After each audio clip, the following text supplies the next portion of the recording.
It's Bina, and in today's video I want to present to you another build that is new from this patch, and it's going to be the Anurok FROGS Beastmaster. So let's jump straight into a 1000 corruption map with endgame planner gear, and yeah, just showcasing what this build is all about. This is probably the most passive Beastmaster playstyle you can have. You are not a melee build, so I purposely built this with a lot of simplicity in mind for, you know, general gameplay. It has always been a pain to actually be a melee character with minions. When you usually, if you play minions, you usually just want your minions to like go around and kill stuff for you, and you not having to do really anything. And so that is what this build is all about. This is an S tier build. The frogs have a tremendous amount of damage, dealing about 50 million DPS on endgame planner with Bastion of Honor, giving you 100% block chance on anything that is close to you. And if you decide to dual wield and lose that Bastion of Honor tankiness, you can do upwards of 70 to 80 million damage on endgame planner. And of course, with double tier 7s, you will do over 100 million DPS, which is absolutely crazy. One of the downsides is that they don't have a lot of health scaling, but they respawn pretty much instantly. As you can see, the mapping is just like you go around and they jump at everything around you. So this is like the 1000 corruption mapping. I will try to go and show a Uber Aberoth what it looks like as well. For Uber Aberoth, I would actually probably switch the Bastion of Honor for even more damage. But let's just showcase this like this. If I die, I will not go back in. I just want to show, especially on this first phase, just how much damage these guys have. So Tornado is there to apply Doom. And your wall, like, all of your skills basically improve your survivability or increase the damage of the frog, right? So as you can see, the damage is pretty crazy.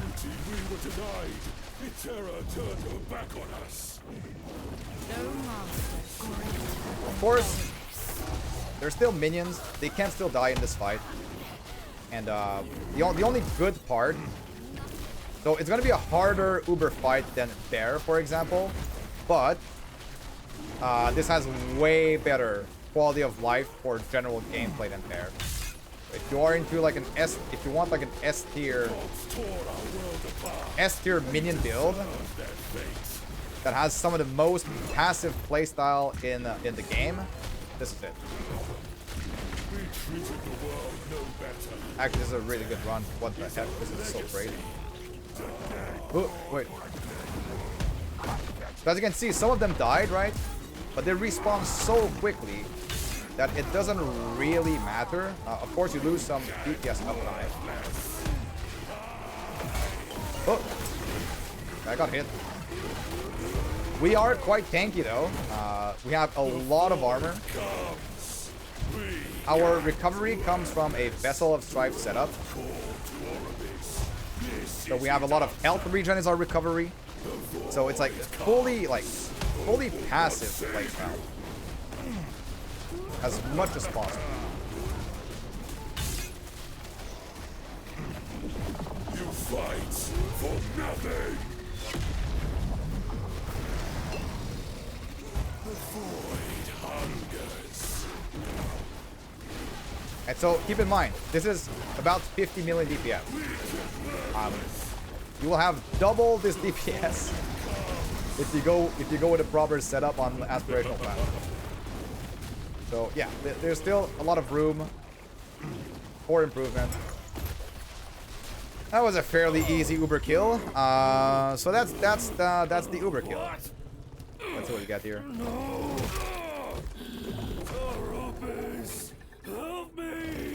What do we get? Do we get like 2 LP Immortal Vibe? I think I don't have the I don't have my color properly set up here. 1 LP Immortal Vise. Okay. So that is what the frogs are about. And so now let's run straight into the actual build guide. So this one is going to be up. The video is going to be at the bottom here, but that's why I'm recording this. I just finished writing this on stream today.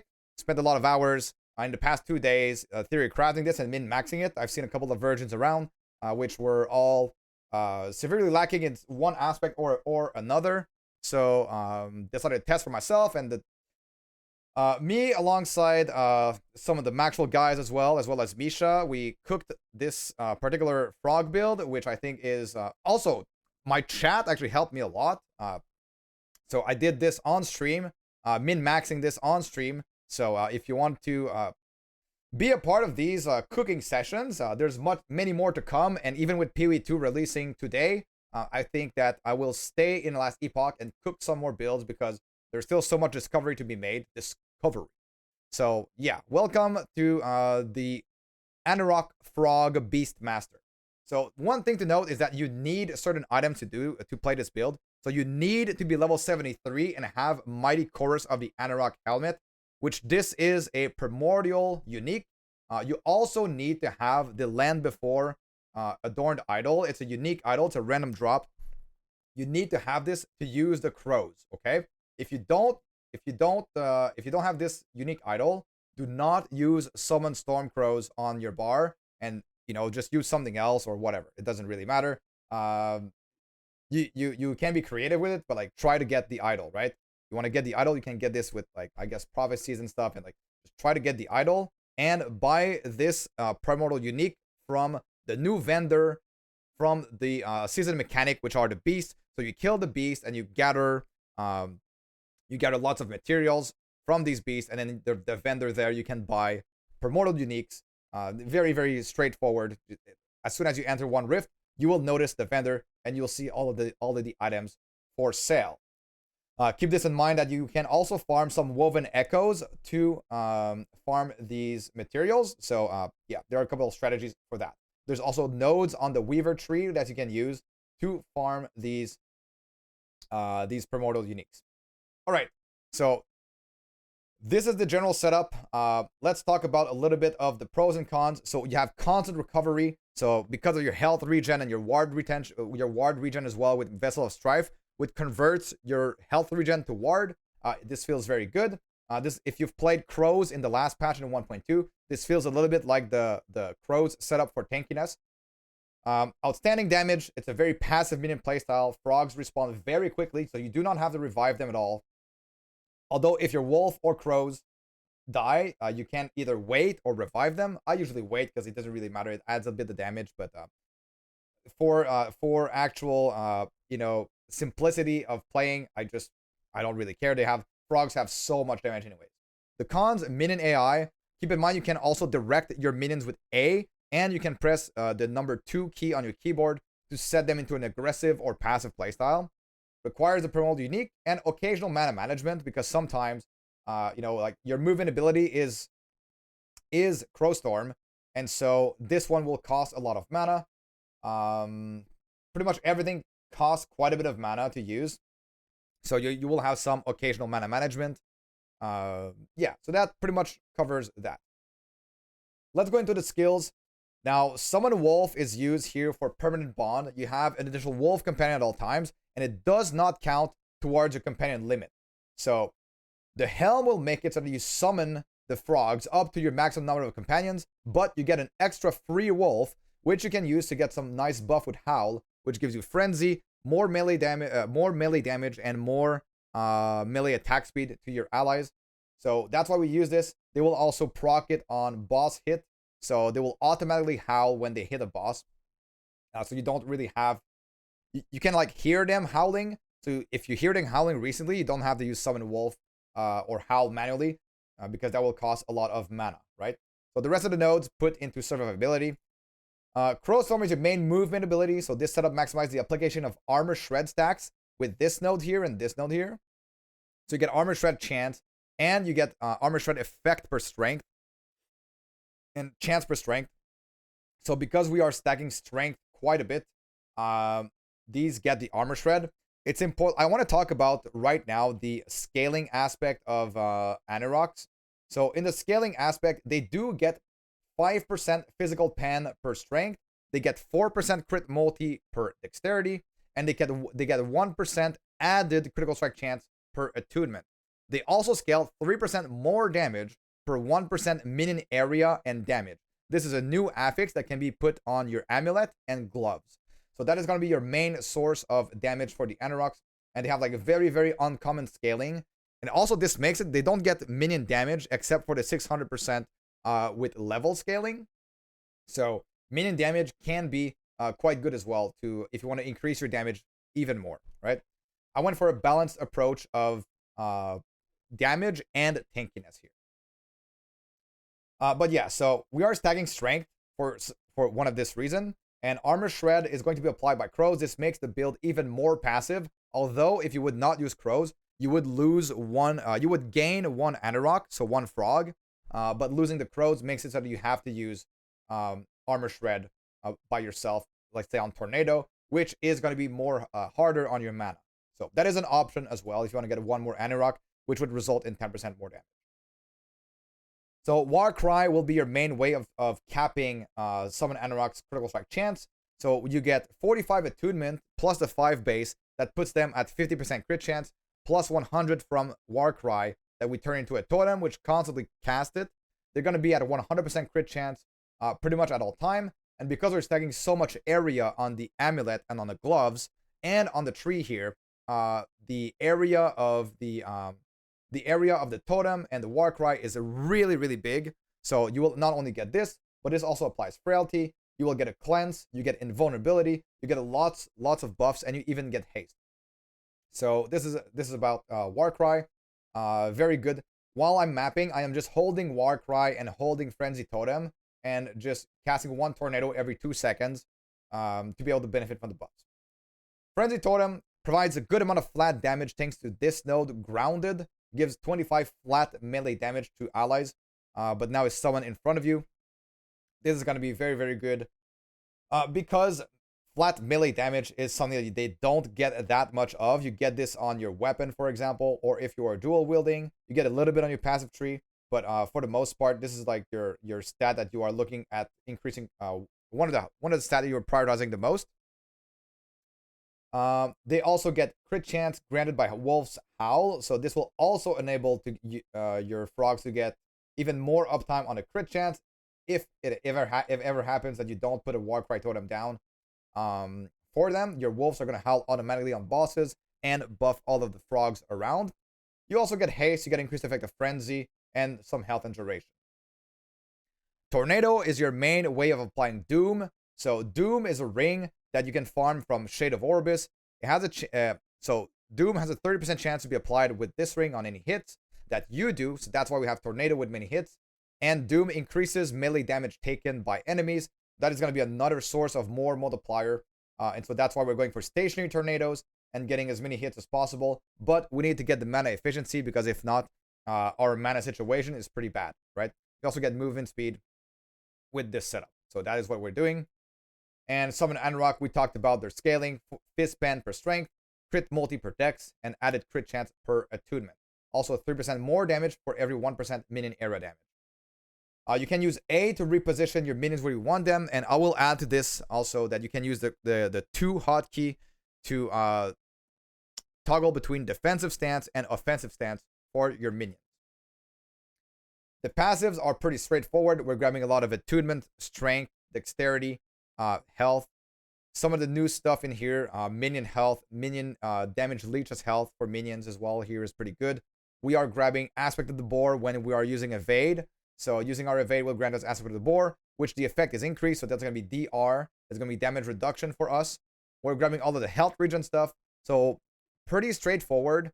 You can put more or less point in Ancient Might if you want to, because that is our way of capping bonus critical damage from hits, from crits, I mean. But it also gives us minion health. And I put on the idle setup, I put here the enchantment for reduced bonus damage taken from crits. So just make sure that you're at 100%, and then your other enchantment can be increasing the ward per second and ward decay threshold instead to get more tankiness, and you can remove points here. But the minion health is not lost because you want your frogs to be able to take a hit and then start leeching. So that is pretty good at increasing their health since they don't have that much health to begin with. Since they are not companions, and so they will not get aspect of the boar. They don't get any of your aspects. So they don't get shark, they don't get boar, boards there for you.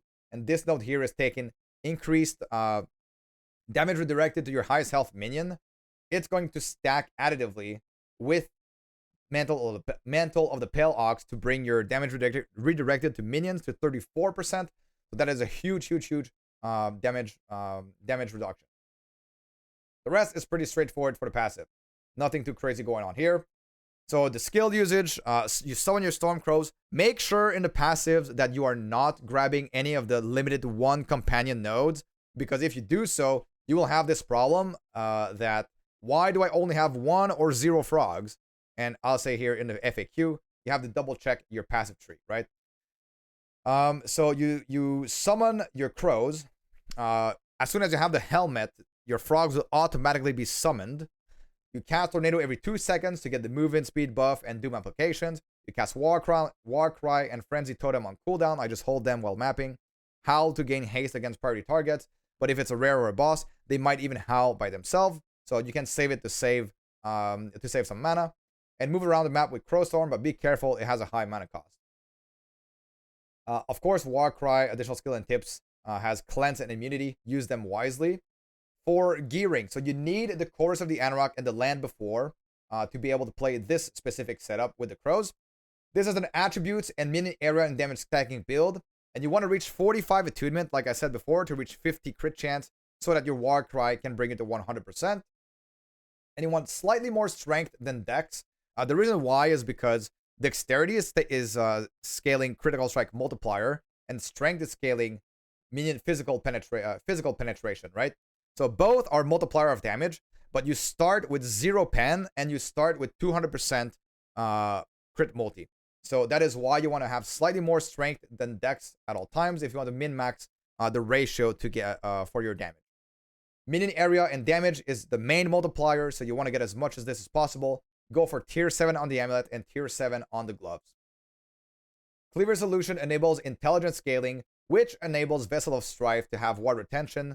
It's not Vessel of Strife that has it, but it gives you ward retention by you stacking strength, because int gives 2 ward retention per int.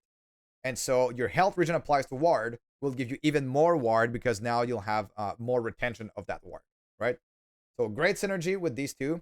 Very similar to like the Crow setup of last patch 1.2. Pale Ox, excellent for minion builds. Use it even without any legend potential. It has movement speed, strength, which is a lot for you, right? Strength is also armor. Don't forget this. It's 4% armor per point. Increased health, damage redirected to your minions. It's just amazing overall. Foot of the Mountain. I was actually surprised that this one was not nerfed in patch 1.3. Foot of the Mountain. It's a slow pair of boots, but it gives you plus 12 all attributes and 28 endurance. So excellent pair of boots. Also easily target farmable. You can decide to go for something else if you want to get more movement speed. But overall, this is going to be the best in slot. The Whale Road Evolution's End is a great addition to the build. Mainly go for the all attributes here. All res is very important. The plus two to all skills is good, but it's not absolutely necessary.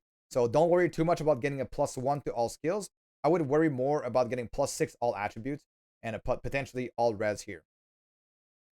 Jungle Queen is nice because you get dexterity.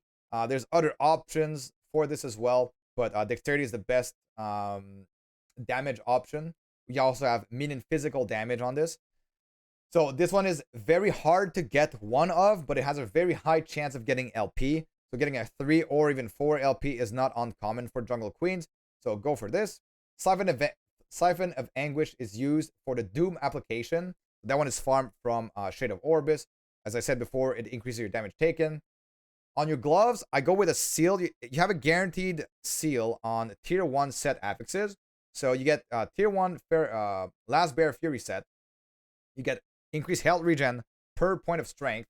So that's gonna give you quite a bit of health regen.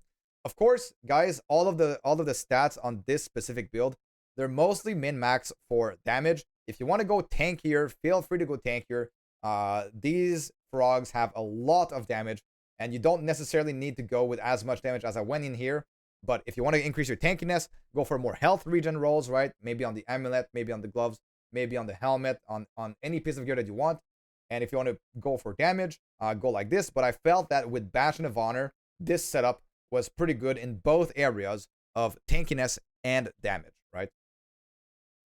So yeah, and then you can get the set shards in the Great Bridge Woven Echo. So Bastion of Honor, again, will give you block chance to nearby targets because you are stacking strength. It should not be an issue to get 86 strength to get 100% block chance on this. Go for block effectiveness as your slam on this one. Red Ring will help you cap res, and it has like just overall really good stats. Go for as much all attributes as possible on this one. And then again, if you don't want to use Bastion, you can use a Nal's Tooth. Nal's Tooth has flat damage for you and your minions. Also has 5 strength, so that is going to be a great choice for dual wielding options.